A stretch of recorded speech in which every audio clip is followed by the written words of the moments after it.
Hey y'all, welcome back to another episode of Bayou Chronicles. We're your hosts. I'm Bethany. And I'm Crystal. And boy, do we have a special episode for you today. I don't think either me or Crystal realized how big this episode was going to be in the beginning. But today's episode is going to be part one of who knows how many. We didn't even know how we wanted to do this in the beginning. But the most important part is that we tell the whole entire story. And today we're going to tell you about Rebecca Gary, a beautiful young woman who has been missing for nearly 30 years. Actually, I did my math wrong. She's been gone over 30 years. So basically, literally before we were even born. Yes. Either of this, which is insane. And this missing persons case is filled with mysteries, possible red herrings, potential political scandal, a heavy emphasis on that, and it's going to be a wild ride, and I'm glad we get to share this, and that, certain people reached out to us, and this story just really needs to be heard. But before we dive into the story, we want to thank you all for hanging out with us on Twitch. It was so much fun. It's honestly one of our favorite times. Yeah, I think Daisy agrees with us. My dog. I know. Maybe she should do like a special appearance on the that would help podcast her one day. If you missed the Twitch stream, you missed a lot. We talked a lot. We got into like deep discussions, not necessarily heated. I felt like it was very good discussions. You missed me yelling at a boy. Oh, yeah, that was great. On the internet. That was prime time. Yeah, so, women power. Yeah. But you guys have been showing out not only on Twitch. Actually, hold on. They didn't miss it because it was included on last week's episode. That's right. I forgot. Yeah. We uploaded it. That's right. So they could hear it. They could hear you yelling at a boy. Crystal was ahead of the game. I totally forgot about that because I forgot we turned it on right before we started. And, yeah, heat of the moment. I don't know. Sometimes you just got to speak up and say things. But thank you guys for hanging out with us on that stream, or whether you just listen to it usual for the week. And all of our other social medias. Our YouTube has been going crazy the past month. I keep messaging Crystal about it, and I know she checks our emails, and she literally responds to every comment that we get, whether it be good or bad, mostly bad. But it's very much appreciated, and we are so grateful.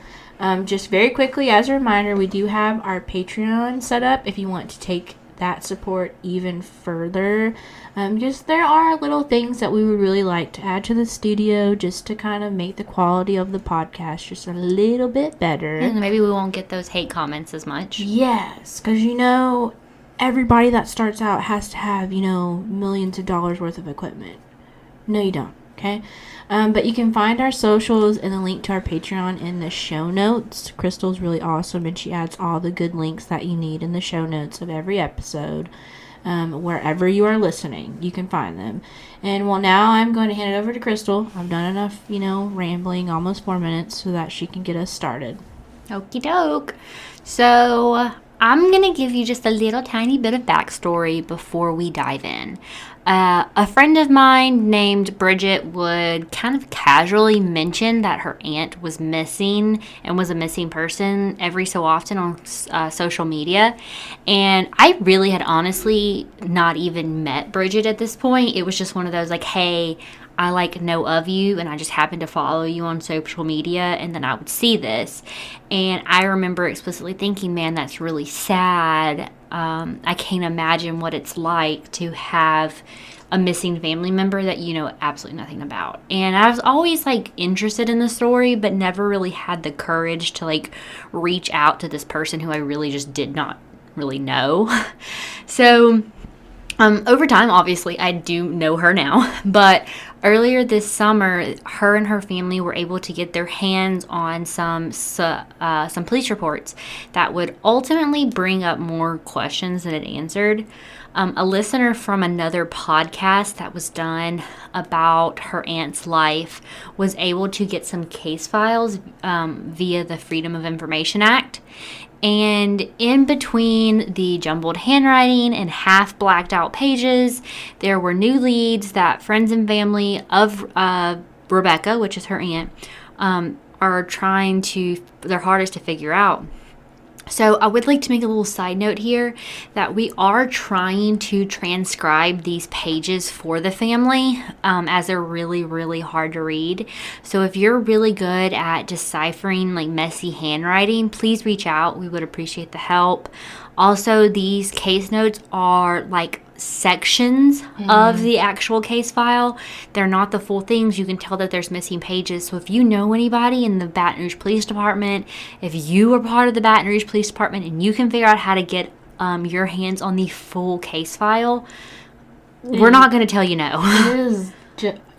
I'm not trying to be funny. It is legitimately the worst handwriting I've ever seen in my life. Ever. And I thought my own personal husband's handwriting was the word. No, this is really bad. Chicken scratch. This is really bad. It feels very rushed. Yes. Like they were just quickly trying to cover themselves and get something down, pen to paper.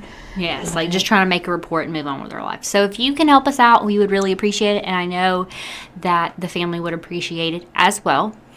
So to kind of rewind, fast forward, whatever you want to say, when Bridget posted this new information on Instagram, I was like, wow. And I decided to reach out and see how I could help make sure that her family's and her aunt's story was told.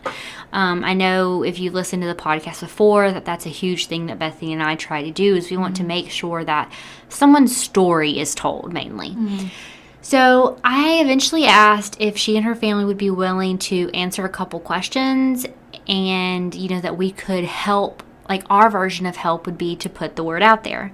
So one Sunday, Bridget's mom, Rebecca's sister, Joyce, sat down with Bethany and I at Rhino Coffee. Mm-hmm. And for like 3.5 hours, we just talked about her sister, their lives, everything that happened up until the point she went missing and after she went missing, and every single piece of evidence, and actually probably not every single piece of evidence, there's so much, but every single thing that she could think of, mm-hmm. and every theory, and just so much information. So I feel like it was good for her. Yeah, like she's smart. We also we closed this place down, y'all. We did. They were like, "Ma'am, we're closing in 10 minutes." And we were like, "Oh, okay, I'm sorry." I didn't realize what time it was. We were just so into it, and we were just grasping to everything that she was telling us. I didn't even know that it was already 6 o'clock. Yes, it was. Time flew by, but in a good way. We really learned a lot about both of their childhoods here in Shreveport, the circumstances surrounding her disappearance, and how they tried to find out answers. And Joyce shared dozens of photographs documenting her life and Becky's life. And what we saw was the life of what I consider one of the most beautiful women I've ever seen. Our whole family looked happy. They looked like they had a very close family. And you could tell just by the way that Joyce was talking about Rebecca or Becky that they truly had a close sisterly bond. There are several topics, though, that we're going to cover kind of today and in future episodes. But I want to make something 100% clear.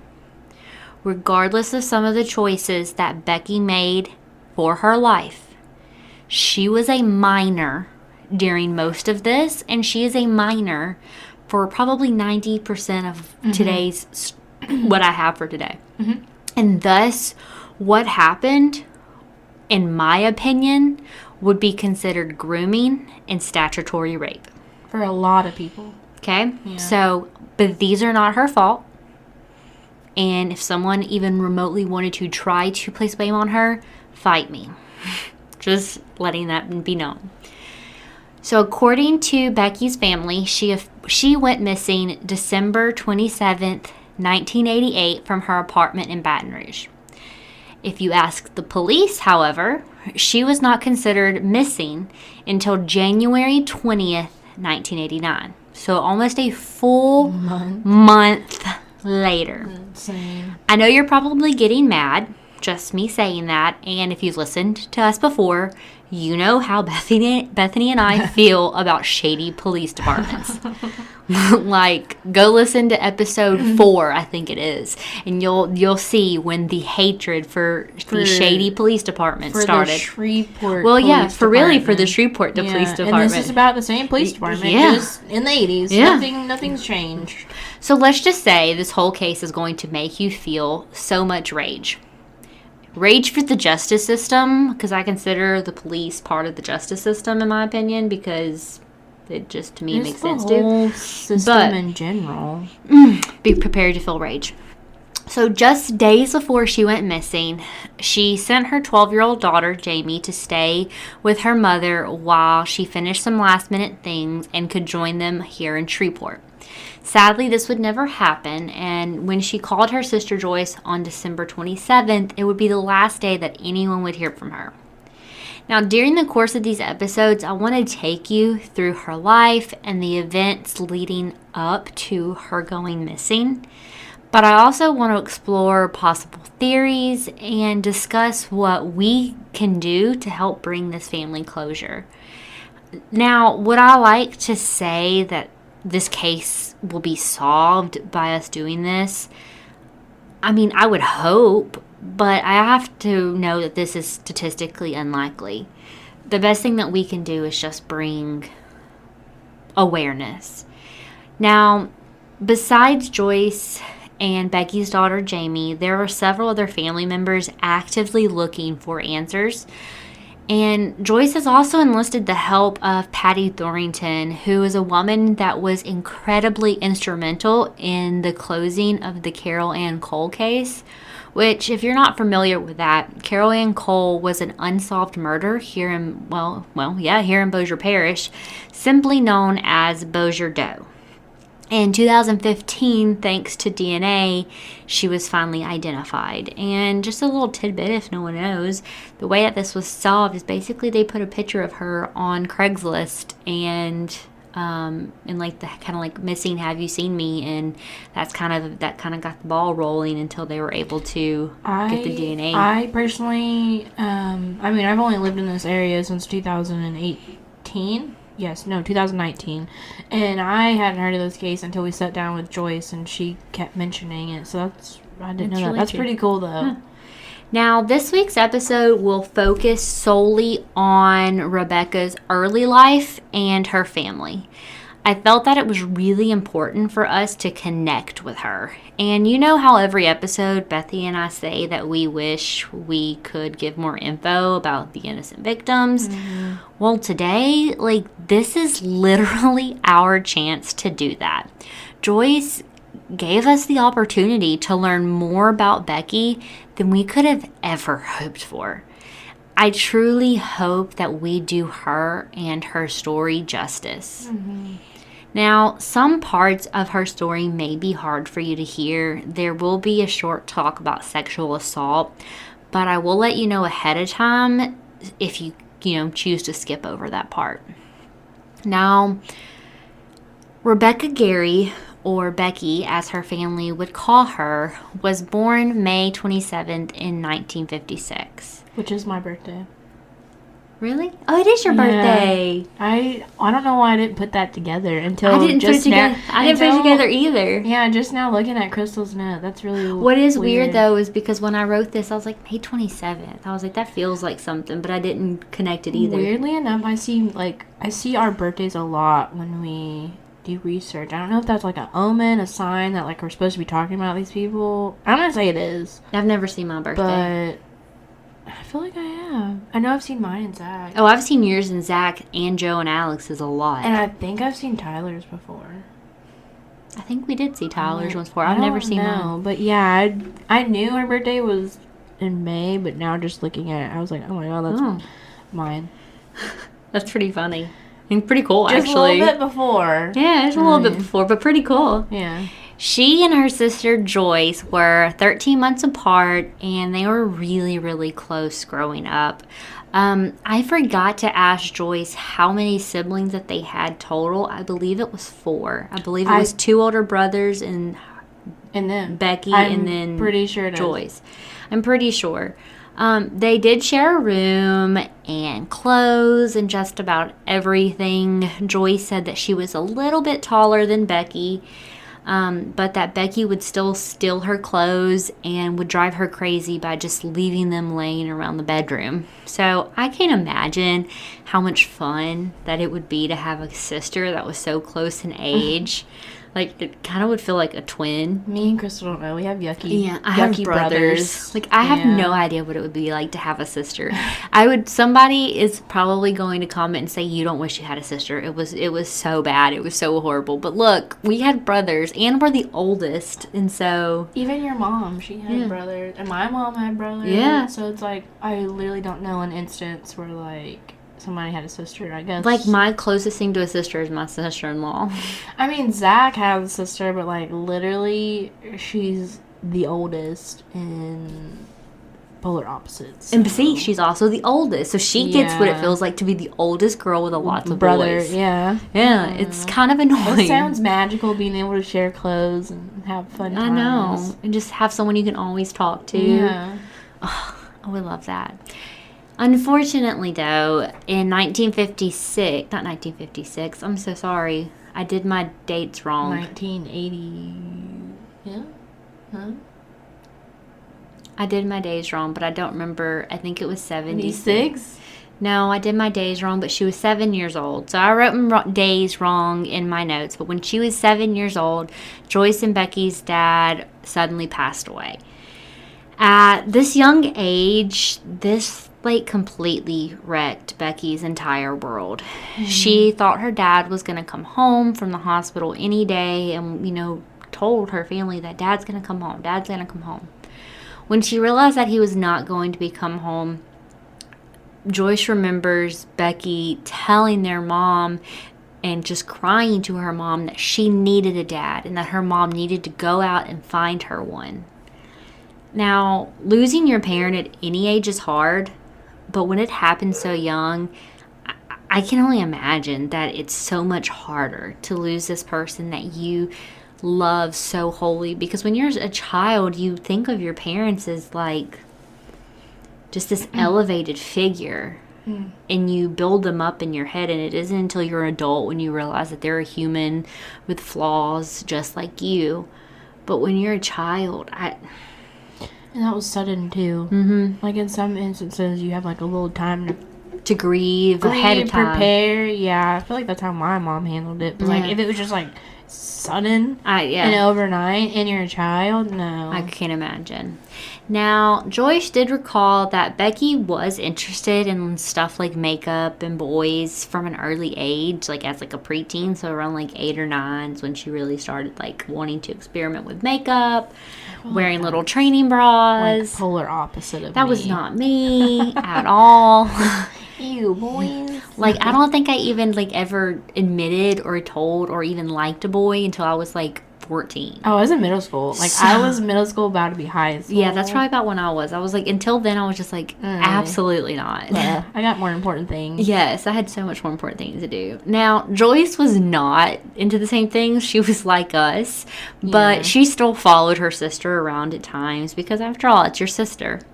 Now, it wasn't long, though, before Becky started sneaking out of their house that was on Belmont to go to parties and meet up with boys. Now, Joyce did remind us that at this time, Becky was only about 12 years old when this started happening. Which, when she was telling us these stories, for some reason, like, I was just automatically assuming she was, like, a teenager. Old. Yeah, I was thinking, like, 16, 17. I was, too. It wasn't until she, like, gave us, like, actual, like, ages and, like, times and dates that we were like, really? But, like, I guess it's a different time. Yeah, different time. Different time. No judgment. I just, for some reason, I was thinking 16. Yeah. Now, sneaking out was something that Joyce only did once, and she sort of never do it again. After they went to a party one night that got a little bit crazy, led to them hiding behind a car, and she was like, yeah, I'm not doing this again. You can do this by yourself. Smart lady. Now, Joyce knew from the get-go that these boys that her sister were interested in were actually older men. Now, being boy crazy and liking older men is not a bad thing. But when those older men like you and you are a child, well, that's a problem. Yeah, 12. Now, it is here that I'm going to mention that it was kind of around this time that Becky would start to sneak out to meet up with members of the Shreveport Police Department for little midnight rendezvous. Ugh. So again, it's okay to be boy crazy and like older men, but when they like you and you are a child, And you're supposed to be a distinguished member of our community that's there's an issue. Serving and protecting. Yuck. There's an issue. Now, one day, when Becky was about 15, a fancy white limo pulled up to their house. Becky said that it was from, at this point, the future governor of Louisiana, Edwin Edwards. This man, he was a congressman at this point, that's why I said future governor, but this man would go on to be quoted as saying, quote, "The motto from here on out is up with skirts and down with pants," in reference to women being part of his administration. That sounds like every male in office ever. This is also the man who was quoted with saying that he didn't need Viagra, that his blood is what makes Viagra, because that's how much he doesn't need it. Oh, good for him. That it just runs in his veins. Good for him. Good for him. Good for him. Even journalist Robert Mann wrote a piece just this year about how he witnessed Edwards' sexist behavior firsthand. In 1983, he made the flight to Shreveport with Edwards with a woman that Edwards had picked up in Baton Rouge. I should note that this was not Becky, as he did mention that he saw this woman again in 1990 at another rally, and that was after Becky went missing. But with this particular woman, she traveled with him for a couple days, and then he didn't see her again until this rally again. So it was very common for him to pick up women and take them with him on the campaign trail. Amazing. Just what we while need. he was married. Just what we need. I feel like some people might be a little quick to judge and say, well, where is her mom? But you have to take a step back and really analyze and look at the situation. Her mom was raising several kids. She was overwhelmed, overworked, and honestly, have you ever in your life tried to stop a 15-year-old from doing what they want? Have you? Oh my God. Because it's pretty hard. I'm technically raising a 16-year-old right now, and I can tell you, they do what they want. You stopped raising them at like 12.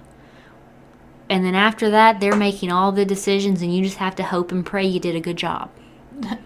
And I'm not saying that her mom did not do a good job. I mean, she did a great job, in my opinion. She also lost a husband. She lost a husband. So, doing this solo, yeah. In my opinion, her mom did a fantastic job. And you cannot stop a 15-year-old from doing what they want. Look at Joyce. I mean, Joyce turned out look at the life she's great. created. She's an amazing woman. We had like a fantastic time sitting down. Talking with remember her. towards the end of our conversation, she even mentioned her brother checks on her mom twice a day. It makes all makes all her meals. Yeah. Like she raised a fantastic group of kids. Becky I'm included. I'm glad that Crystal included this, because we always have those people that are like, well, where is this? Where is that? Sometimes it's just like you can only you can lead them to the water, but you can't make them drink. Yeah. You know? And I just want to clarify that this is no one's fault except for the grown men who took part and the people who are responsible for her disappearance. That's it. Probably still work at the Shreveport Police Department today. The same ones that I have ranted on and will continue to, and I feel justified in my words that I've said. Now, a little background on Edward Edwards. He was a congressman, like I said, when he first met Becky. Joyce mentioned that Becky would tell her stories about meeting up with Edwards in different places when he came into town in Shreveport. And she was never really sure that she was completely telling the truth or not. Like, it was just like a story. Mm-hmm. Now, Edwards was not the only older man that Becky was involved with or claimed to be involved with. Now, you remember how we were talking about the Shreveport police? Well, according to Joyce, it was very common for the officers to drive by at night, flash their lights at the house as like a signal for Becky to come out and meet them. Joyce told us several stories that I can only describe as horrible excuses for the police. Named several, which I'm not going to name here because I don't feel like that is our point. I feel like Crystal picked my jaw up off the table a few times. It's like Joyce kept just like it was like she would remember a story and she would just start, and like me and Crystal by the end of the story like what? Well, we were like, there were several times when I re-listened to our audio recording of the interview that I would rewind and be like, hold, and you would hear us on there be like, hold up, wait, what? Because she was speed running through it. It was like a story that she's told so many times because like she's very much advocating for her sister, like still to this day, 30 years later. And to her, it was just, another story, another memory she's told him. And me and Crystal were like, you can't just speed past what you just said. You cannot. No, slow down. It felt like a Lifetime movie. That's what I told Crystal when we left. I was like, some of this does not feel real, even though we 100% believe it. It's truth, but it was like, what were we just told? It was insane.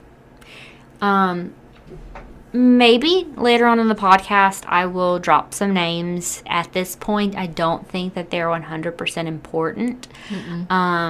Because most of the names just aren't important. Let's just say that.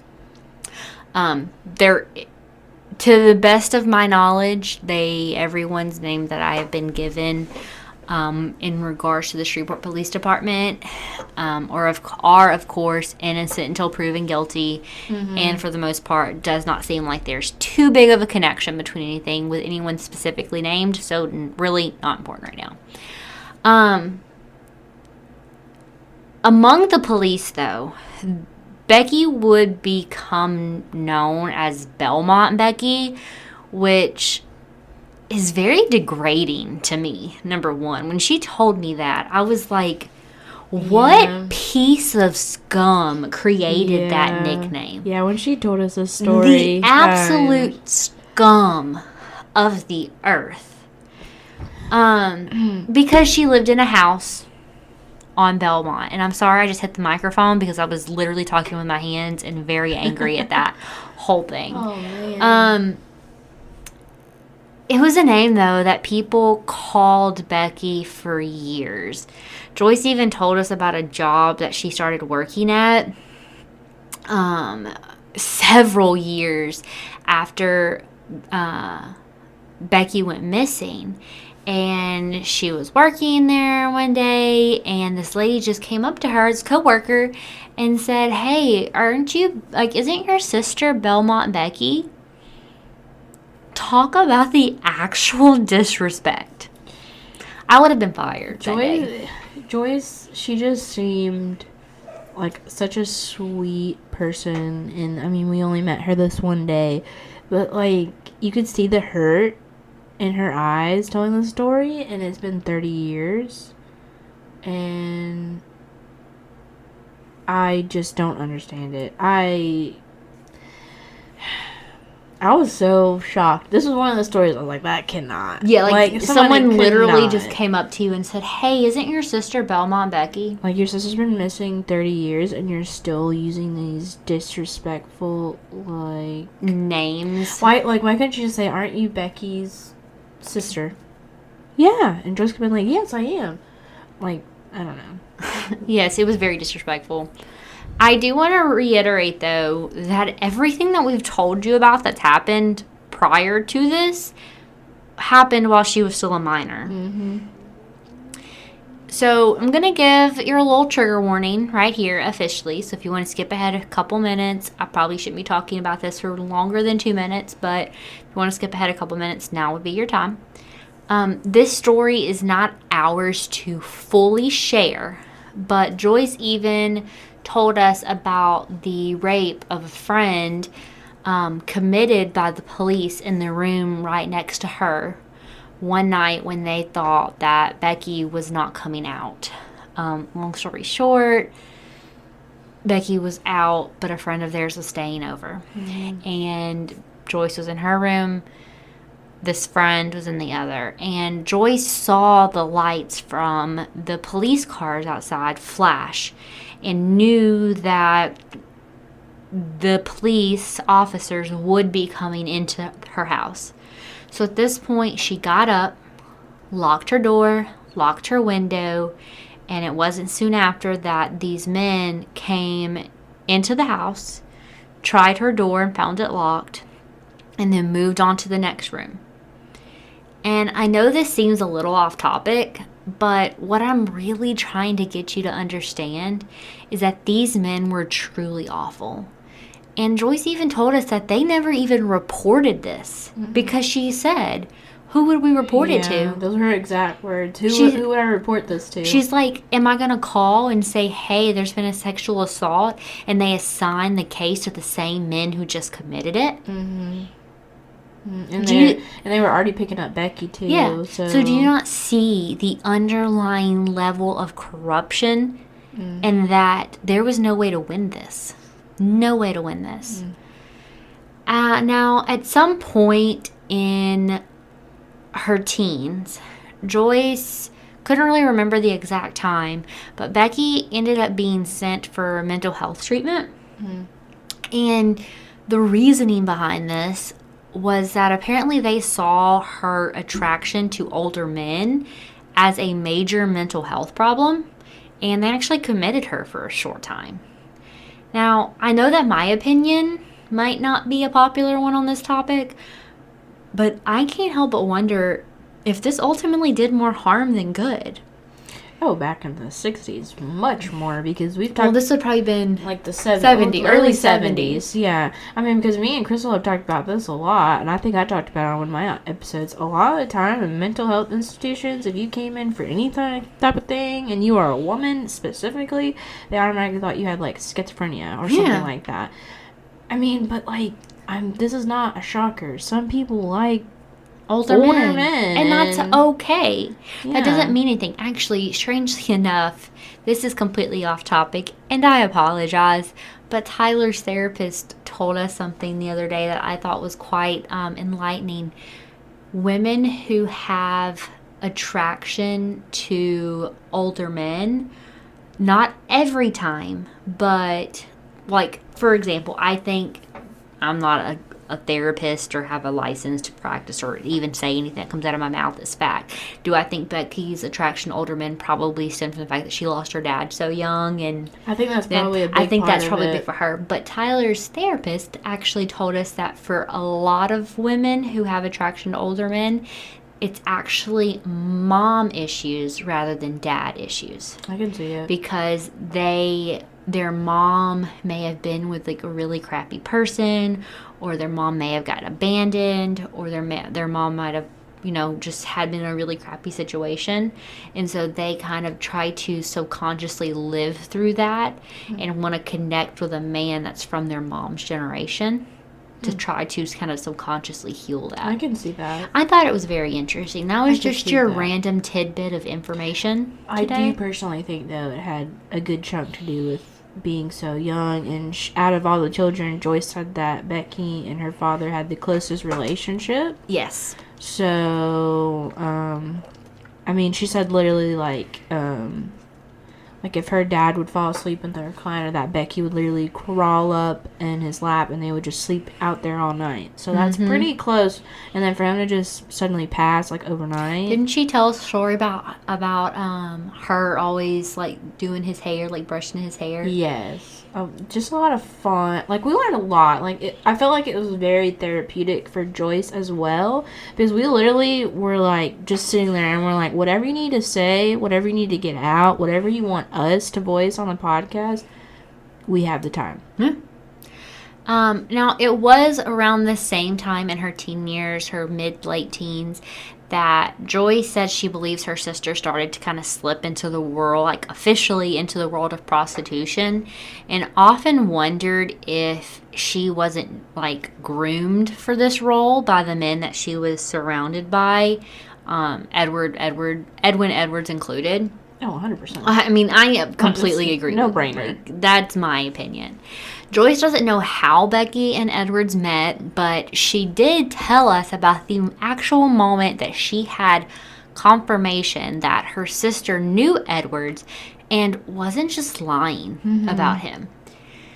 One day, when Becky was about 18, so she's technically an adult right now, she came to Joyce and asked her to take her to the Shreveport Convention Center, where Edwards was hosting a fundraiser where each plate was like $1,000, like incredibly expensive. So obviously not something that a 17 and 18-year-old could afford. Since Joyce had the car and Becky wanted to go, Becky convinced her to dress up and told her that they didn't need to worry about the money because they would let her in because she knew Edwards. Now, once there was a receiving line, which I'm sure you know what a receiving line is. If not, Google it. Joyce and Becky were walking in this receiving line, and she noticed that the second Edwards looked up and saw Becky, his entire face lit up with a huge smile. And he said, "Oh, Becky," and called her by name. Joyce recalled how, as Becky was introducing Joyce to Edwards, that Edwards took her hand, talking about Joyce, took Joyce's hand and started caressing it and rubbing her hand and saying that she was just as beautiful as Becky, and all kinds of probably creepy, weird should not stuff. be saying to a 17-year-old. Yes, like just gross. After this fundraiser, Joyce and Becky made their way back to the Sheridan Hotel on Greenwood Road, which Joyce said was like the hotel in Shreveport at the time. And that's where Edwards was staying. Becky wanted to wait there until Edwards got there. And while they waited, the girls drank with some of Edwards' bodyguards, who Joyce recalled as all of them knowing Becky and knowing her by name. This is also kind of, I guess it was technically underage drinking for Joyce, but back then the drinking age was 18, so it wasn't underage drinking for Becky. But as the girls waited and they were drinking, Joyce kind of got the idea and started to realize just how personally Becky knew Edwards and how deep their relationship went. After a while, she kind of just got tired and was like, I don't really want to be here anymore. I'm just ready to go home. And she ended up leaving Becky at the hotel to wait for Edwards. And Joyce even said that she never asked, never anything, but she just assumed that when Edwards got there that Becky was going to go upstairs to his room. Like, it was just a natural inferred thing. From this point on, though, it was pretty common knowledge to her that her sister was romantically or sexually involved with Edwards, who, like I said, was married at this time. I mean, and as she was telling us, she said, like, all the bodyguards, like, knew Becky and, like, knew her name. We're joking around and just having a good time. So, that kind of gives you, like, a little notion that, like, she spends a lot of time. Yeah. Now, around the age of 19, Becky gave birth to a beautiful baby girl named Jamie. And I am purposely not going at least in this episode, to talk about who the father of Jamie is. Bethany and I will maybe talk about it amongst ourselves, but part of me feels like this is not our story to tell. It's not, but I asked a lot of questions Yes. about this. We asked a lot of questions. Fully went in, but yeah. But I don't feel comfortable disclosing this information. No. So... Well, also because for Jamie's sake. Yes, Because I think that's why we don't want to. That's why I don't want to either, because we talked about this topic a lot with Joyce. I know I did. I just, broke the ice. Went halfway through, I just, straight up asked the question that we're all thinking and we're not talking about. And, Joyce gave me her answer, and then she kind of, told And we did talk about it for, almost 30, 45 minutes. Yeah, we did. And she told us how Jamie likes to live her life now. So, yeah, it's kind of... That part of the story is not for us to tell. And to be completely honest... You can make inferences how you want, and they may or may not be true. Mm-hmm. But it's not, to me, and from what I've seen, it is absolutely no importance to the story at all. Yeah. Absolutely no importance. It still doesn't solve the disappearance. It does nothing. It doesn't lead us to a clue. It doesn't lead to anything. It's just something that's there. So don't ask. Her and Jamie did end up moving all over the country for several years. From Baton Rouge to Shreveport to Washington, I think. Back to Baton Rouge to Shreveport, back to Baton Rouge. I think they went to Utah at one point. Yes. She did more moving than we have, and we're a military family. So, they did some traveling. Yes, they did lots of traveling. And while she was in elementary school... Joyce suggested that Jamie might come and live with her for a little bit. That way, Jamie just had some sort of consistency.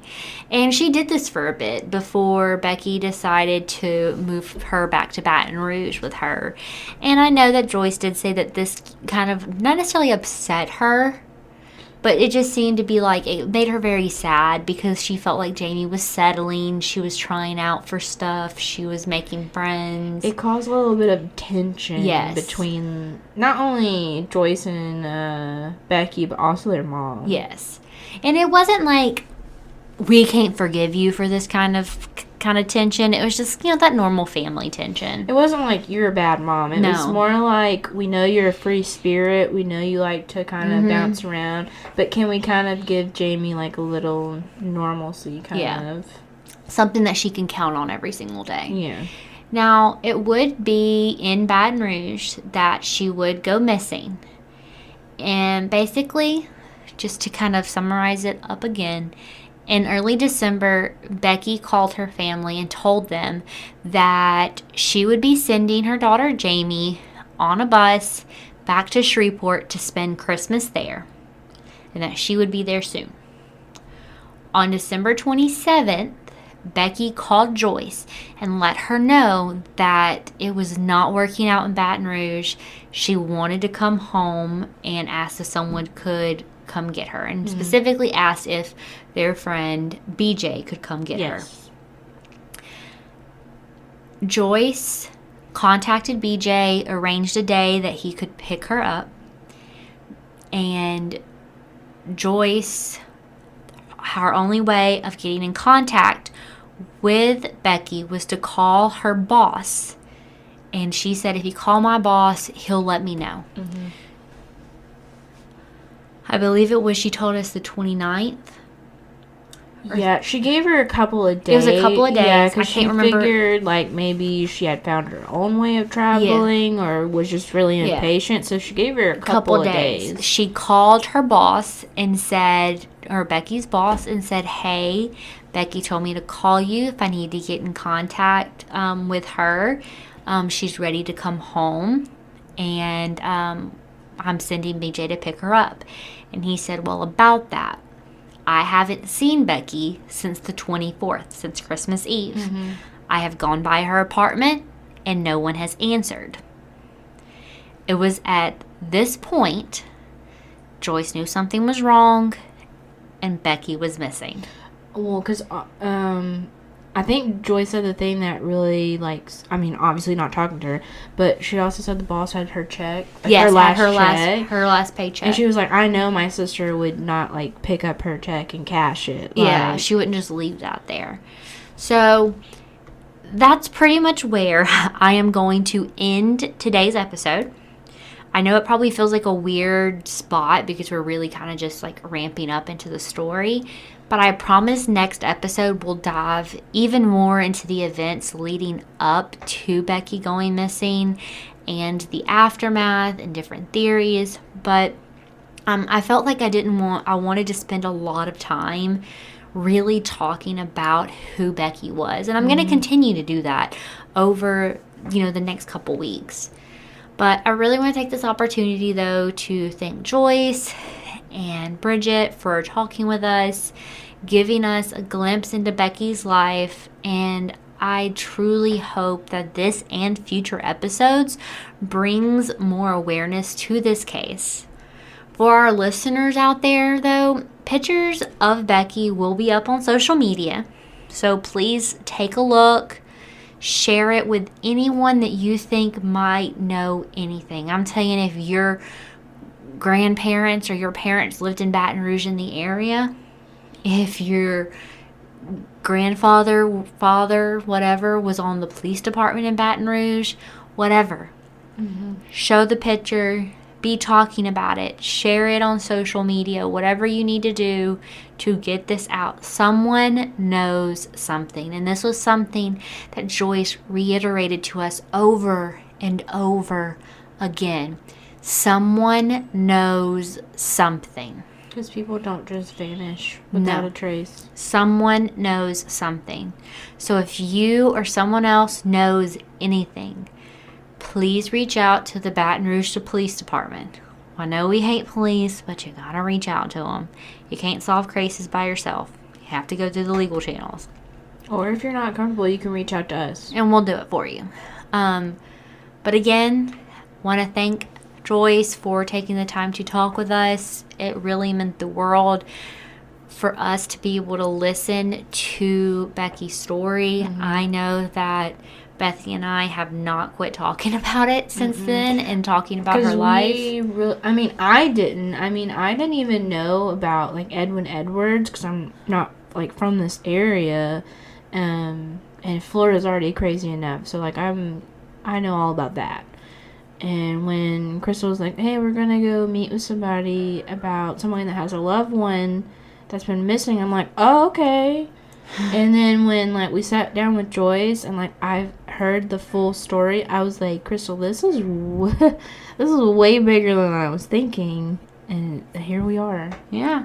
Episode 1 of it. So I don't know if this is going to just kind of feel one of our spots, like our paranormal conspiracy theory spots every month.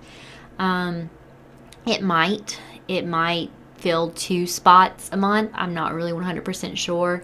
I honestly can tell you guys it's probably going to be something that when I can write it, I will just get it out. Because there's so much information. Yes, it's a lot of information. I'm also going through this information as well.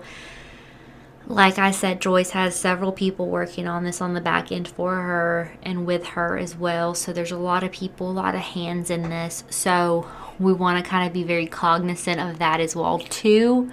But in the meantime, I truly thank you guys for listening to today's episode. Stay tuned. I promise this story just keeps getting crazier and crazier, and I want you to hear every step and everything about the life of Becky Gary. But that is all for today. I hope you guys have a fantastic week.